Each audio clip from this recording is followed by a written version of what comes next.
Yüksimiz dikkat kılan hürmetli vatandaşım, Cenubi Denizli Xitayning aviatsiya aeroplanlarini uçurganligini ve özü yasab algan arallağı aeroportga qondirganligi to'g'risida to'xtalgan edik.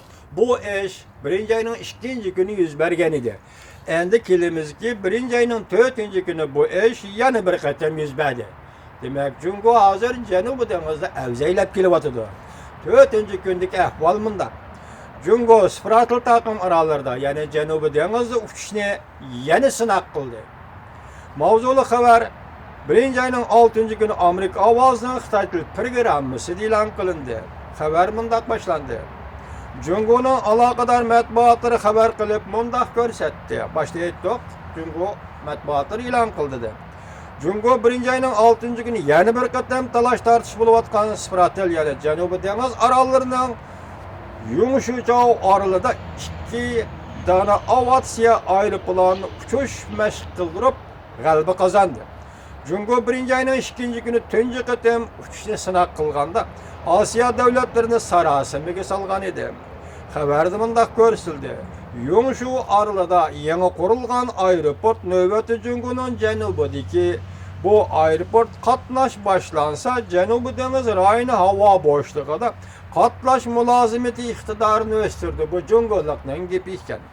Texnik atrofli havo qatnash uchuri bilan ta'minlaydi. Bu mu Jungo axborotlarining gapi ekan. Yaponiya Jungo o'zini tutib olish kerak deb ko'rsatdi. Qattiq diqqat qilamiz bu ahvolga deb ko'rsatdi. Vietnam Jungo sınaq tariqasi uçuş orqali Vietnamning territoriyasiga tajovuz qildi deb ko'rsatdi. Jungo bo'lsa biz o'zimizning tavalligida uçuşni sınaq qildik deb ko'rsatdi.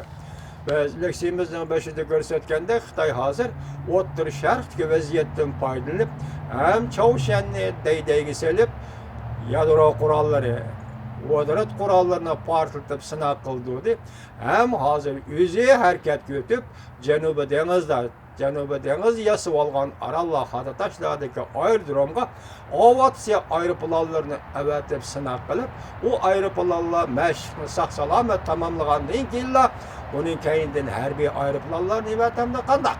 Biz Janubi Deniz to'g'risidagi vaziyatni boshlayotganda 2013-yili 10-ayning 29-chi kuni Amerikaning nopuzliq arbobi Rora Bakir Amerika Jungo o'rtasidagi munosabat so'q munosabatlar urushi davriga kirib keldi deb ko'rsatgan edi.